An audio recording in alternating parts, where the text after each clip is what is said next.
Hello and welcome back to Court TV Live. I'm Michael Ayala. Let's be honest.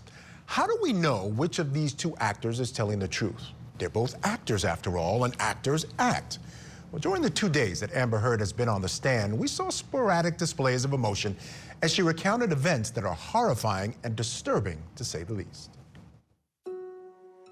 I struggle to find the words to describe how painful this is. This is the most painful and difficult thing I've ever gone through.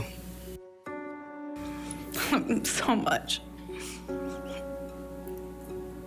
That is the love of my life. I'm looking at it in his eyes, and I don't see him anymore. I don't see him anymore. It wasn't him. It was black. I've never been so scared in my life. It was black. I couldn't see him, and my head was bashing against the back of the bar, and I couldn't breathe. Sorry. I'm sorry. I don't want to do this. I don't want to do this.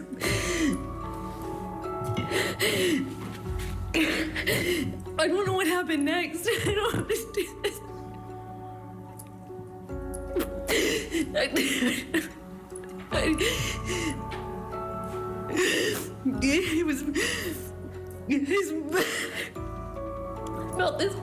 I felt this pressure. On my pubic bone, and I thought he was punching me. This came out in Ben's evidence because he didn't share it until this date. Objection, Your Honor. Sustained. And so I recognize it.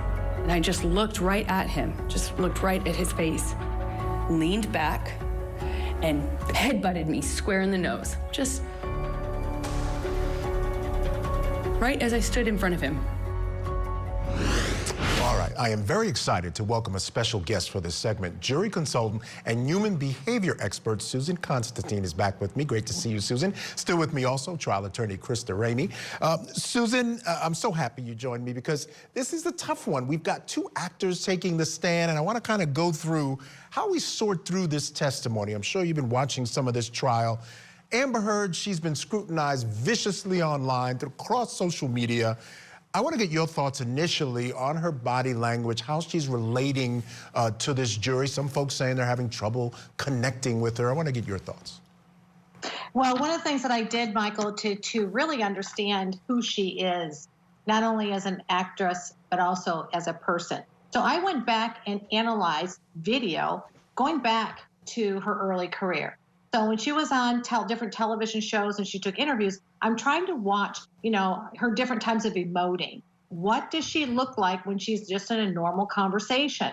Then I'm comparing it to now. Now she's in the spotlight. She's right here in court, and she's telling this story about her abusive relationship. So when I'm watching her body language, I'm looking to see if her words are syncing with her facial expression doesn't match. So overall, what I'm seeing with her is this animated, overarching, overly expressive expressions. The other thing that I'm noticing, where's the tears? So I see her crying and getting herself all histrionic, but where is the tears? The tears are not flowing. She has these very rapid movements. She's jumping up and down in her chair. She's moving around. And those would all be indicative of somebody that's feeling uncomfortable. But I've looked at a lot of video, and I'm going to speak to your other guests too. In all of my years as a trial consultant, and I've worked on a lot of high-profile cases and watched them, I have never seen this type of demeanor and theatrics ever in any case I have ever worked on. This is the worst performance of Amber Heard in her career. All right, Krista, I've got to let you respond to that. You seem to think she was doing fairly well. Susan differs. Well, and I see where she's saying. I did notice that I was like, I can't really see if there's tears. I questioned that yesterday when I was watching. To this point, though, one of the problems that I've had with both Amber Heard and Johnny Depp's testimony is the level of detail. I've represented a lot of trauma victims, and as a trial lawyer, we want to tell a story in a way that has beginning, middle, and end, and it's easy for the jury to digest. Here, with a trauma victim, you would expect to have much more fragmented memories and missing pieces. And you don't have that here. You have a lot of detail.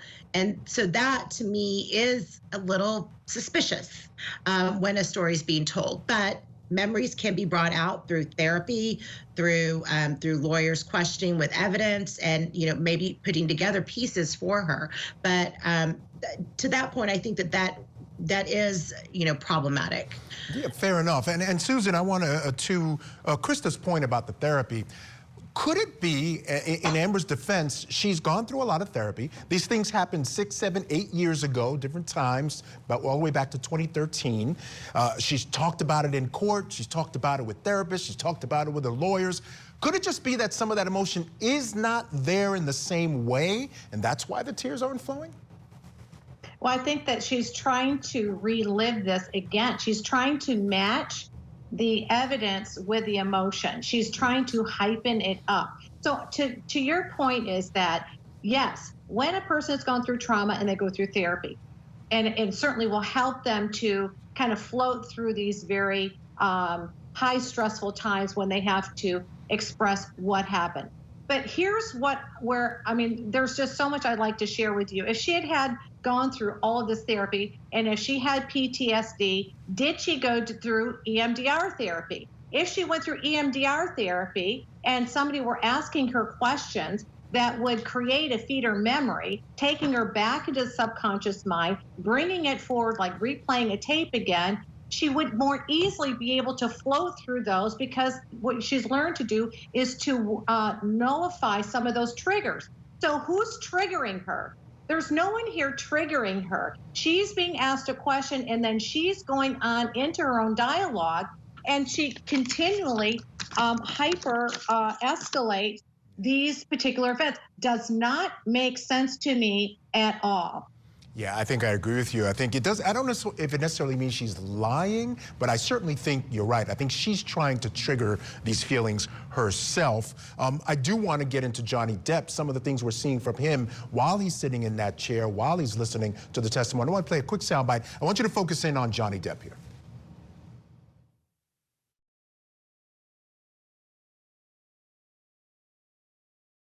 What, if any, penetration was there in your vagina? With the bottle. I can't believe I'm so sorry. To do this. I am so sorry.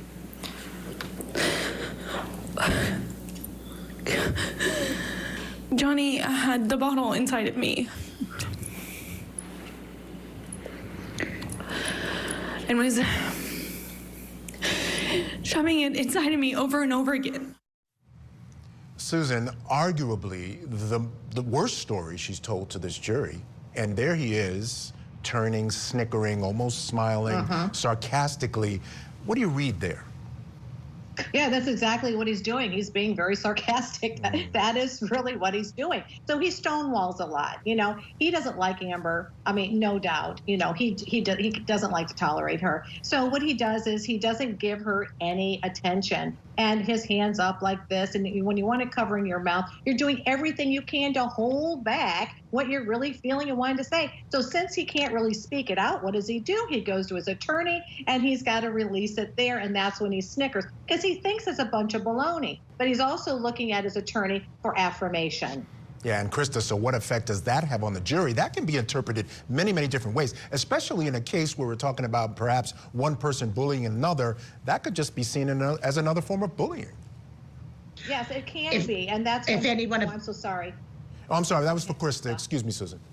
Oh, no, I was going to say that if I ever had a client do that, and I have had clients that have gotten a little bit reactive during trial when the other side is testifying, and it is bad. You cannot let a jury see you react that way, because if this jury believes this witness, if they are thinking that Amber is being truthful and describing a horrific act of sexual violence, and then they look over and seeing who now they think potentially could be the perpetrator of that act, snicker about it, I think it does not play well. So, hopefully over these next 10 days, his lawyers talk to him about, proper courtroom etiquette and decorum, because this is not it. Yeah, I think his lawyers are playing along. I don't think they're going to tell him that at all, because it has not changed throughout her entire time on the stand. All right, Susan Constantine, there's so much to talk about, so little time. We absolutely are going to have you on the show again. Really great information. Truly appreciate you joining us tonight. Thank you. All right, you have a great night.